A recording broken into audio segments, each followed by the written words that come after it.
ब्रह्म ऋषि पत्री जी के ज्ञान संदेशों पर आधारित एवं डॉक्टर संगीता नेहरा द्वारा संचालित पीएमसी हरियाणवी चैनल पर आप सभी का स्वागत है। आज हम सब बुद्ध पूर्णिमा उत्सव मना रहे हैं। आज का दिन बहुत ही महत्वपूर्ण दिन है, क्योंकि आज के दिन ही जो महात्मा बुद्ध हुए हैं, गौतम बुद्ध हुए हैं, उनका जन्म दिवस भी है और उनका महानिर्वाण दिवस भी है। महात्मा बुद्ध ने अपने जीवन काल में कोई चमत्कार नहीं किया, कोई अंधश्रद्धा नहीं फैलाई। अंधश्रद्धा, तृष्णा, अहंकार, राग, द्वेष से मुक्त होने के लिए 4 आर्य सत्य स्थापित किए। त्रिशरण, पंचशील, अष्टांगिक मार्ग व 10 पारमिता का मार्ग दिखाया।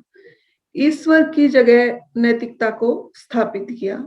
सबके मंगल के लिए धर्म स्थापित किया।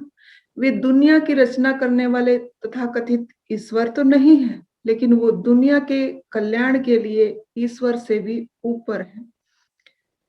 आज विश्व में जो भारत की आध्यात्मिक मार्ग पर पहचान है, मान सम्मान है, आदर है, उसका श्रेय सिर्फ और सिर्फ अपने गौतम बुद्ध को जाता है।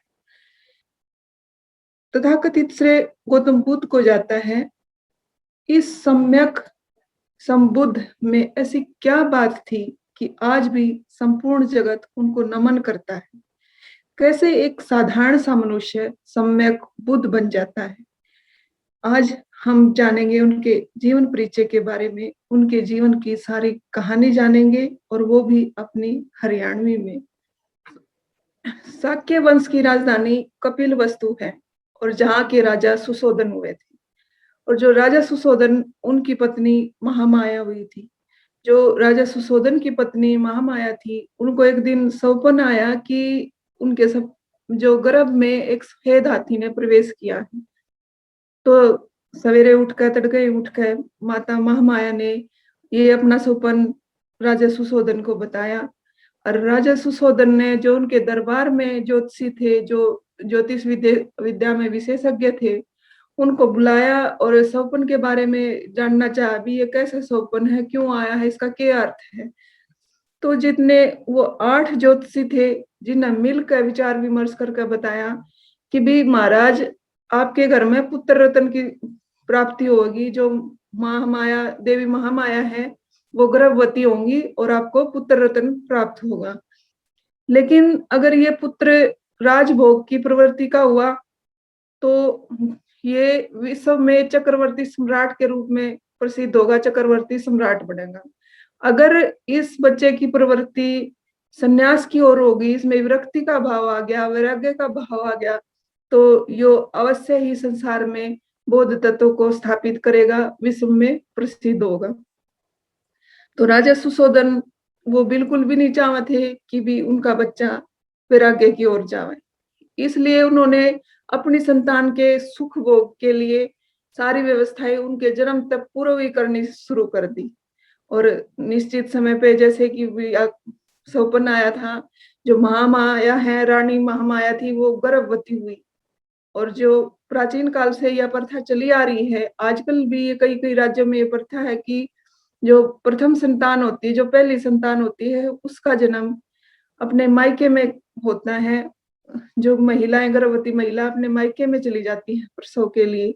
और इसी प्रथा का पालन करते हुए जो रानी महामाया है, उनका मायका देवदाह में था। और वो देवदाह के लिए पालकी में बैठ के निकल, अपने दासियों के साथ, अपनी दास दासियों के साथ निकल पड़ी। तो रास्ते में लुम्बनी नामक वन पड़ता था, जंगल पड़ता था, जिससे होकर गुजरना पड़ता था। और इस लुम्बिनी वन में साल के बहुत बड़े बड़े वृक्ष थे, उद्यान था।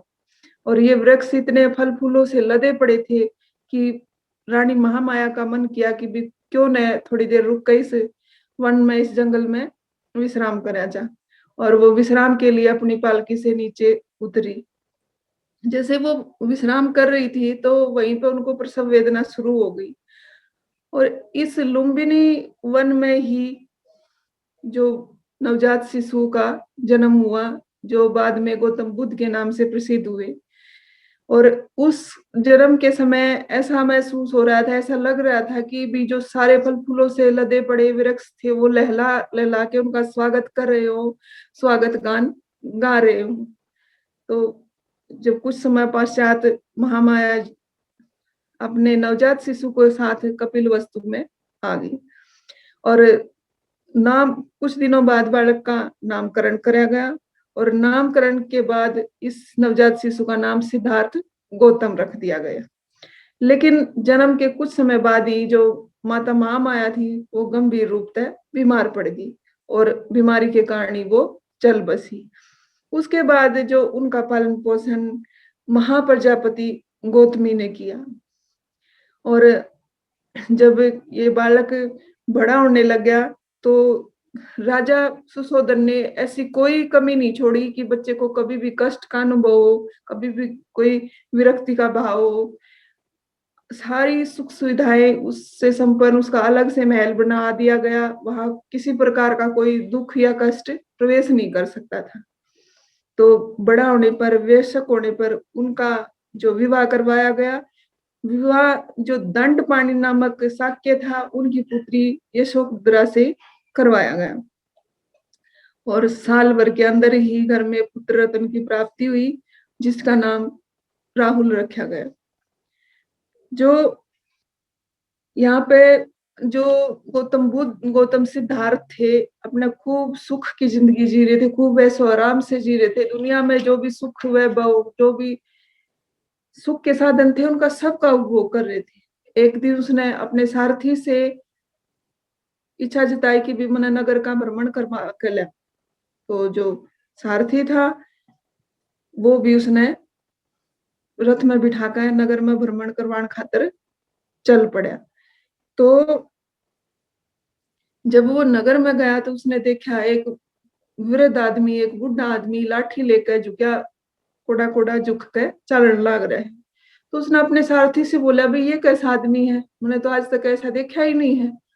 बोला ये तो वृद्ध आदमी है, बूढ़ा आदमी है और एक उम्र बढ़ने के बाद सब ऐसे हो जाते हैं। बोला मैं भी ऐसा हो जाऊंगा। बोला बिल्कुल हो जाओगे, सब होते हैं, तो सबको होना पड़ता है। जो अगर ज्यादा समय तक जिंदा रहते हैं, जिनकी लंबी आयु होती है, तो वो सब वृद्धावस्था में इसी तरह हो जाते हैं। उसके बाद जैसे थोड़ा सा आगे चले तो एक बहुत ही कोढ़ी व्यक्ति बैठा था, बीमार व्यक्ति बैठा था। उसकी हालत देख के तो सिद्धार्थ गौतम ने पूछा भी इसको क्या हुआ है। बोले ये बीमार है, इसको कोढ़ का रोग हुआ है।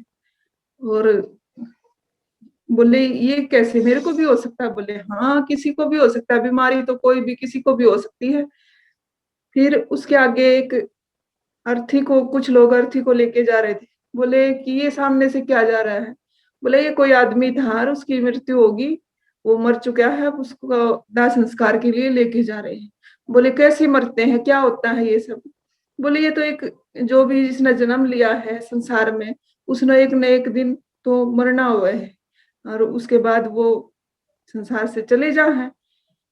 तो ये सारी घटनाएं देख के जो गौतम सिद्धार्थ हैं उनका मन बहुत विचलित हो गया।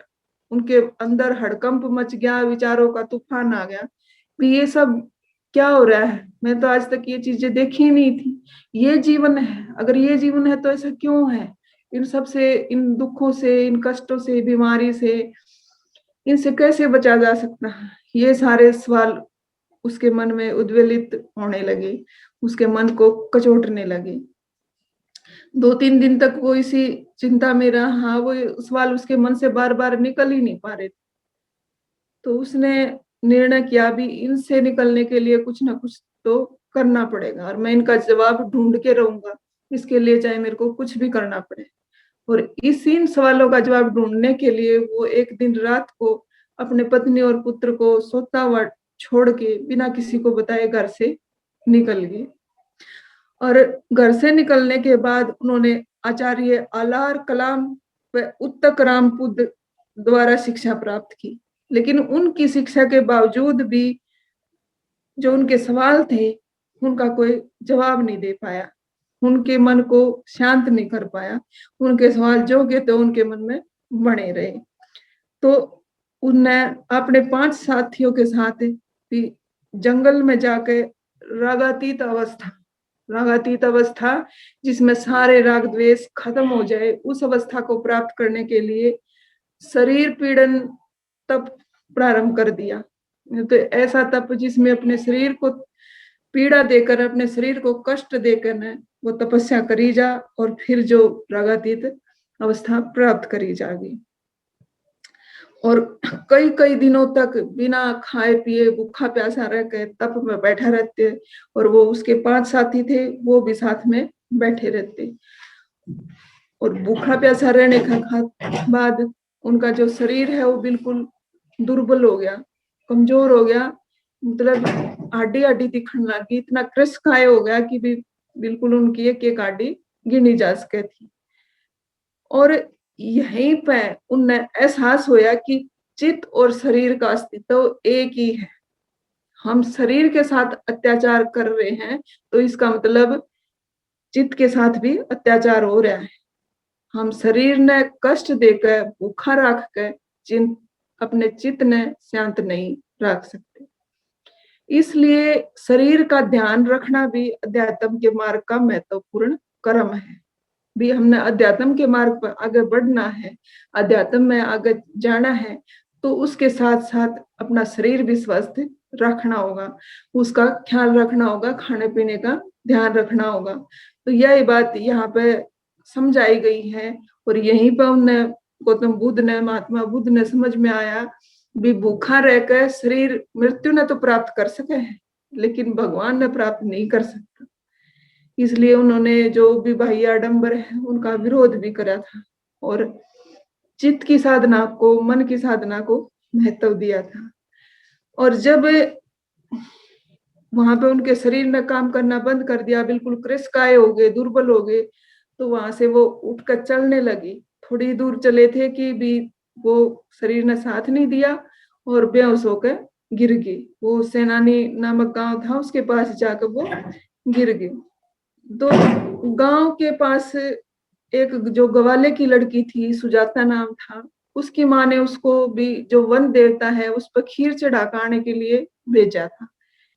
तो यह रिवाज तो आजकल भी है। अपने जब गांव में जो गाय भैंस कोई बछड़ा देवे, जब भी घर में नया दूध होवे तो उसकी या तो दूध या खीर बनाकर अपने देवी देवता पे चढ़ाई जाए। और उस कर्म खातिर जो वो सुजाता थी अपनी दासी के साथ जंगल में आई थी। सुजाता थी वो अपनी सहेली के साथ खीर चढ़ाने आई, तो उसने देखा अभी पेड़ के नीचे एक कोई बेहोश पड़ा है। और उसने सोचा हो उसका ये वन देवता ना हो कि जिसने मैं खीर चढ़ाने आई।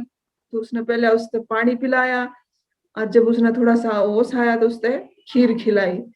और जिस तरह फिर जो गौतम बुद्ध के गौतम सिद्धार्थ था उसके शरीर में थोड़ी सी जान आई। और वहीं तय जो गौतम सिद्धार्थ थे उन्होंने फैसला कर लिया कि भी अब के बाद अपने शरीर ने कोई कष्ट नहीं दूंगा। शरीर ने कष्ट दिए तो केवल यातना होगी, भगवान की प्राप्ति नहीं होगी। तो जब उनके 5 जो साथी थे उन्हें पता चला भी गौतम सिद्धार्थ ने सुजाता की खीर खा ली है, तो वो उससे नाराज हुए भी। उन्हें लगा कि इन्होंने जो अपना मार्ग छोड़ दिया है, ये भटक गए हैं, अपने रास्ते से भटक गए, इन्हें अपना पालन छोड़ दिया, और वो उसे नाराज होके वहां से चले गए। बाद में आगे जब वो चल पड़े तो बोध गया के पास फाल्गु नदी की सहायक नदी जो निरंजना नदी बह है, और बौद्ध इतिहास में इस निरंजना नदी का विशेष स्थान है। और इसके किनारे जो नाग जाति के लोग रहे हैं उनमें तो एक सोत्रिक नाम का घसियारा वो जंगल में नदी किनारे घास काटने लग रहा था। और जब उसने जो गौतम बुद्ध को वहां से जाते हुए देखा तो उनके व्यक्तित्व को देखकर वो बहुत ज्यादा प्रभावित होया और उनके साथ अपना गहरा लगाव अनुभव कराया कि इससे तो मेरा कोई पहले का रिश्ता है, जन्म जन्मांतर का रिश्ता है। और बोले मैं आपने कोई उपहार देना चाहूंगा। तो गौतम सिद्धार्थ थे जो उन्होंने कटी हुई जो घास उसकी घास थी उसकी तरफ इशारा करते हुए कहा कि जो ये घास है इसका आसन बना कर दे दे मेरे को। जब मैं इस नरम आसन पर बैठ कर ध्यान लगाऊंगा तो मेरा ध्यान अच्छे से लगेगा और उससे दिन तक जो श्रोत्रिक गसियारा था वो उसके साथ हो लिया। और इस घटना के आधार पर कुश धाम विहार, कुश घास विहार की स्थापना करी गई। जो निरंजना नदी के पार करके जब सिद्धार्थ गौतम ध्यान साधना के लिए उरुबेला की ओर प्रस्थान करा, तो यहाँ दोनों बोधि वृक्ष के नीचे पद्मासन लगाकर ध्यान के लिए बैठ गए। पहले भी शरीर वचित की ध्यान साधना करने के कारण उनका शरीर, पहले जो इतने सालों से वो चित और शरीर की साधना करने लग रहे थे, उनके कारण उनका जल्दी ही शरीर, चित और श्वास एकाकार हो गए, मतलब उनका ध्यान लग गया। सजगता के लंबे अनुभव के कारण चित सूक्ष्म व केंद्रीभूत हो गया। गहन समाधि की अवस्था का अनुभव तो उन्हें पहले ही था और अब वो परम समाधि में उतर गई। इस सत्य को जाना कि जो संसार में जो भी चीज बनी है उसका विनाश निश्चित है। जीवन समुद्र की लहरों की तरह है, अर्थात समुद्र का ना तो कभी जन्म होता ना मृत्यु। और जाना कि भी कैसे प्राणी जन्म मृत्यु की श्रृंखला से गुजरे हैं। जो सिद्धार्थ गौतम ने जन्म मरण के पार की अनुभूति का साक्षात्कार किया। और ठीक इसी क्षण आकाश में घोर गर्जना होने लगी। सिद्धार्थ गौतम ने अपनी चेतना के सहारे जाना कि प्राणी कष्ट क्यों पावे हैं, अज्ञान का क्या कारण है, लोभ तृष्णा अहंकार से क्या हानि हुआ है, दुख का निर्वाण क्यों करा जा। इन सारे रहस्यों को उन्होंने अपनी चेतना के सहारे जाना और बाद में ये तथागत ने इन चारों सत्यों को आर्य सत्यों का नाम दिया।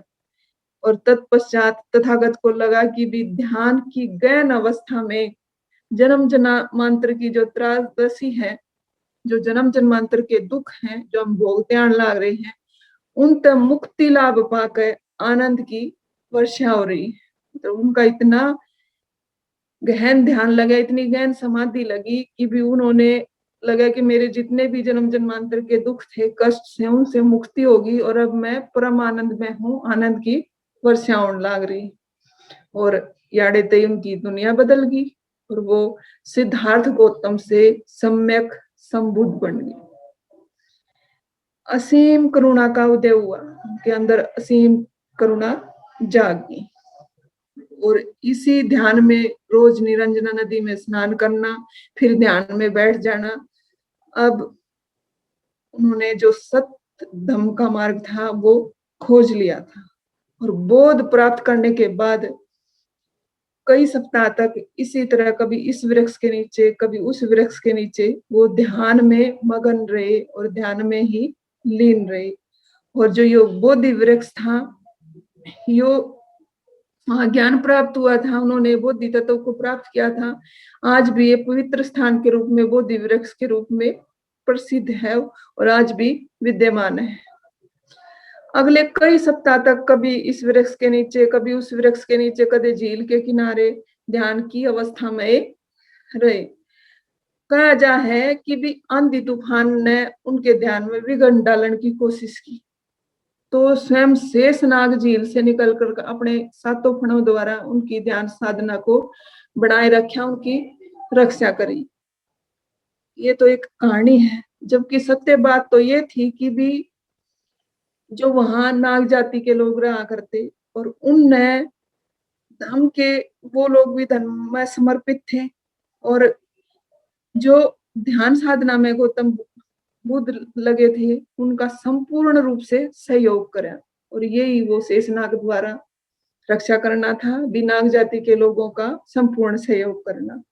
लगातार 42 दिनों तक ध्यान साधना में लगी रही और यहीं पर जो उड़ीसा के दो व्यापारी तपसु व भल्लग बुद्ध व धम्म की शरण में भगवान के पास आए, भगवान बुद्ध की शरण में आए। इन उपासकों ने जो भगवान बुद्ध को मधुपिंडक नाम का भोजन दिया और ये भगवान बुद्ध के पहले उपासक शिष्य बने। जो चक्रवर्ती सम्राट अशोक भी बुद्ध से प्रभावित होकर धम्म के उपदेशों से लिखित स्तंभ का निर्माण करवाया।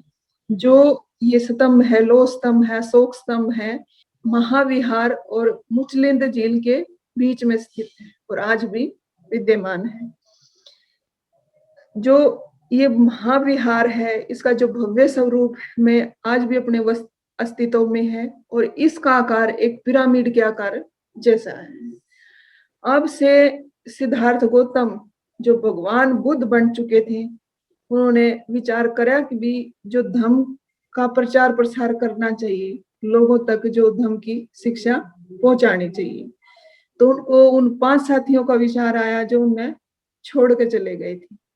और उस समय जो 5 साथी थे वो सारनाथ में थे और भगवान बुद्ध सारनाथ के लिए निकल पड़े। जब भगवान बुद्ध सारनाथ पहुंचे तो उन 5 साथियों ने उनका कोई अभिवादन नहीं किया। क्यों? वो नाराज थे। उन्हें लगा था कि भी ये तो रास्ते तो भटक चुका है, अपने जो अध्यात्म के मार्ग से भटक गया है और इसने तप छोड़ दिया है। लेकिन जब वो बोध के समीप आए, उनके पास आए, तो बोध तव की ऊर्जा से प्रभावित हुए और अनायास ही उनको आसन दे दिया। अनायास मतलब बिना इच्छा के, बिना एकदम से ही उनको बैठने के लिए आसन दे दिया। भगवान ने उनको 4 आर्य सत्य और मध्यम मार्ग की शिक्षा दी। जीवन में किसी भी प्रकार की अति से बचना है, वह दुख के कारणों को जानना है। और इस पवित्र स्थान सारनाथ में भगवान बुद्ध ने विश्व पथ प्रदर्शक धम्म चक्र प्रवर्तन किया और यहाँ शील पालन, ध्यान का अर्थ बताया। उन्होंने ध्यान का अर्थ बताया भी सजग चित्त से, अनासक्त भाव से मन में उठने वाले हर प्रकार के भाव को दृष्टा बनकर देखते रहना है और चित्त को सतत निर्मल करना है। यानी भी आपका चित्त जो है वो सजग रहना है, सजगता बनी रहनी है। अनासक्त मतलब आपने कोई आसक्ति नहीं रखनी है, भी जो कुछ हो रहा है आपके ध्यान में उसको वो क्यों हो रहा है, कैसे हो रहा है, क्या होना चाहिए, उसमें किसी प्रकार का भाव नहीं डालना है। वो जैसे हो रहा है उसको होते रहने देना है और केवल जिसे भी भाव मन में आवे उनको एक दृष्टा के रूप में देखते रहना, उन पर अपनी कोई क्रिया नहीं देनी, कोई प्रतिक्रिया नहीं देनी। और इस प्रकार अपने मन को बिल्कुल निर्मल करना है, सतत निर्मल करते जाना है, लगातार निर्मल करते जाना है। और देखो जो भगवान बुद्ध थे, गौतम बुद्ध थे, उनका प्रकृति के साथ भी बहुत गहरा लगाव था। एक बार जो प्रकृति, पेड़ पौधे हैं, पशु पक्षी हैं, जानवर हैं, उनके साथ भी वो बहुत लगाव रखा था। एक बार एक वानर ने उनको शहद उपहार में दिया था, भेंट में दिया था। देखो जब हिंसक पशु भी किसी करुणा भाव से परिपूर्ण व्यक्तित्व के संपर्क में आवे हैं तो वो अपनी हिंसा भूलकर करुण हो जावे हैं, जो सत्य है। और ऐसा ही उनके साथ हुआ था। भी एक जंगल में घूमने वाला बंदर भी उनके सामने शहद लेके आया था, उनको उपहार देने आया था। और जो इसी में मूलगंध कुटी के पास मृगदाय अभ्यारण्य है, उसी घटना की साथ में ये अभ्यारण्य बनाया गया था, उसी घटना की याद में। और जहां आज भी सारे पशु पक्षी स्वच्छंद रूप से विचरण करे हैं, घूमे फिरे। देखो सारनाथ में धम्म चक्र प्रवर्तन के बाद जहां जहां भगवान बुद्ध ने धम्म देशना दी, वहां बुद्ध स्मारक बनाए गए। बुद्ध पहले धर्म प्रवर्तक हैं। बुद्ध ऐसे पहले धर्म प्रवर्तक हैं जिन्होंने महिलाओं के प्रवेश को संघ में अनुमति दी, स्वीकार किया। तो अब तक महिलाएं थी जो वो धर्म से परे थी, वो धर्म से दूर थी, लेकिन बुद्ध ऐसे पहले धर्म प्रवर्तक थे जिन्होंने महिलाओं को भी धर्म में, संघ में शामिल किया। उन्होंने बताया कि भी पुरुषों की तरह महिला भी विनय में प्रज्वलित होकर अरहद पद को प्राप्त कर सकती हैं। अरहद पद पर केवल पुरुषों का अधिकार नहीं है, उस पर महिलाओं का भी अधिकार है।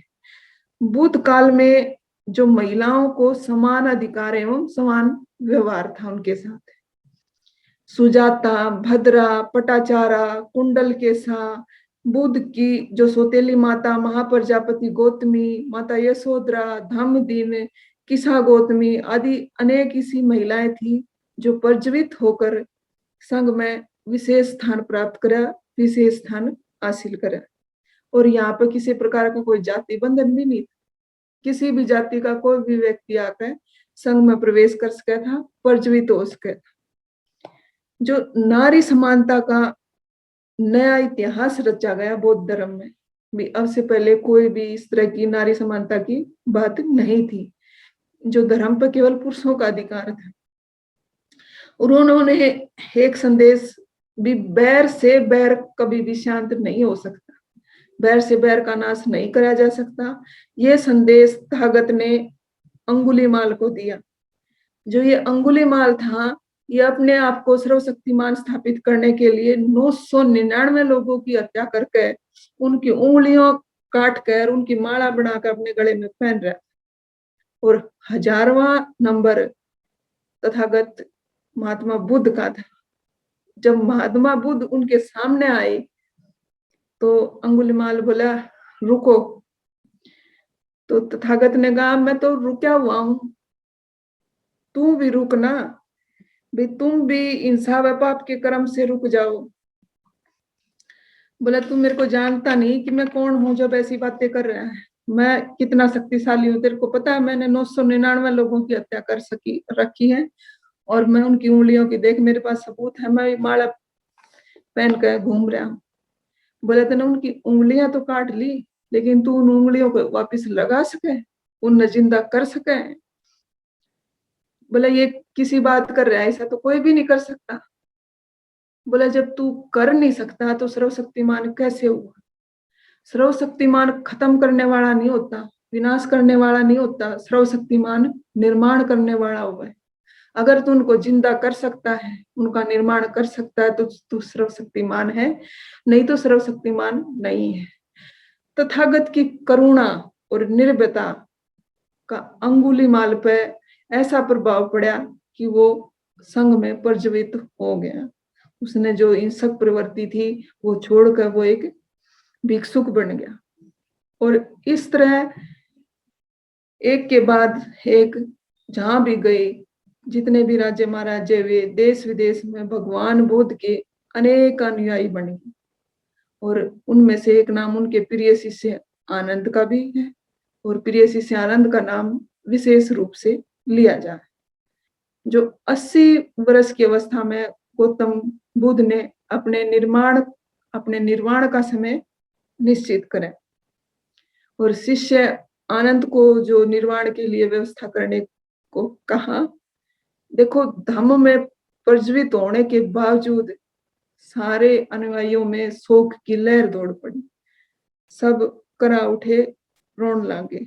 तब गौतम बुद्ध ने उन्हें समझाते हुए कहा भी हमने इस जन्म और मृत्यु के कष्ट से ऊपर उठकर तो काम करना है।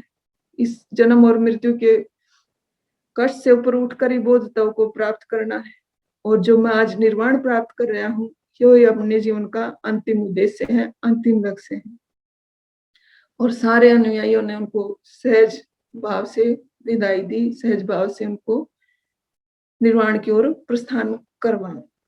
तो वो बौद्ध वैशाख महीने की पूर्णिमा का ही दिन था जब भगवान बुद्ध ने निर्वाण प्राप्त किया था, महानिर्वाण प्राप्त किया था, और इस देह को त्याग गया था। देखो भगवान जो बुद्ध थे, गौतम बुद्ध थे, वो न तो इस जगत के निर्माता थे और न कोई भगवान थे। वो अपने आप को कोई भगवान नहीं मानते थे और ना ही किसी ईश्वर का अस्तित्व मानते थे। उनका कहना था कि इस सृष्टि में कोई भी व्यक्ति बुद्धत्व को प्राप्त कर सकता है, चाहे वो कोई भी व्यक्ति है जो इस संसार में है, कोई भी इसको बुद्धत्व को प्राप्त कर सके। सच बात तो यह है कि भगवान जो बुद्ध थे वो एक साधारण इंसान थे। उन्होंने न केवल उन्होंने किया क्या था, भी अच्छे विचारों का पोषण किया था और बुरे विचारों को त्याग किया था। उन्होंने लोगों के जीवन में सुख शांति व कष्टों से मुक्ति के लिए अपनी सुख सुविधाओं का क्षण भर में त्याग कर दिया था। और इस तरह त्याग, दृढ़ संकल्प और आत्मसमर्पण ने जो सिद्धार्थ गौतम था, उनको महात्मा बुद्ध, गौतम बुद्ध बना दिया। ये तो जीवन का परिचय था गौतम बुद्ध का। जो अंतिम जो पंक्तियां अंतिम इनमें बात कही गई है कि वे एक साधारण मनुष्य थे, और जो इस सृष्टि में जो भी मनुष्य आया है, चाहे वो कोई भी है, वो बुद्ध तत्व को प्राप्त कर सके हैं, वो महात्मा बुद्ध बन सके हैं। और उसी अभियान को, उसी तत्व को, उसी विचार को आगे बढ़ाते हुए अपने गुरु ब्रह्म ऋषि पत्री जी भी इसी विषय पर काम कर रहे हैं, और उसी उपलक्ष्य में आज हमने ये उत्सव मनाया। आपने मुझे सुना, इसके लिए आप सबका बहुत बहुत धन्यवाद।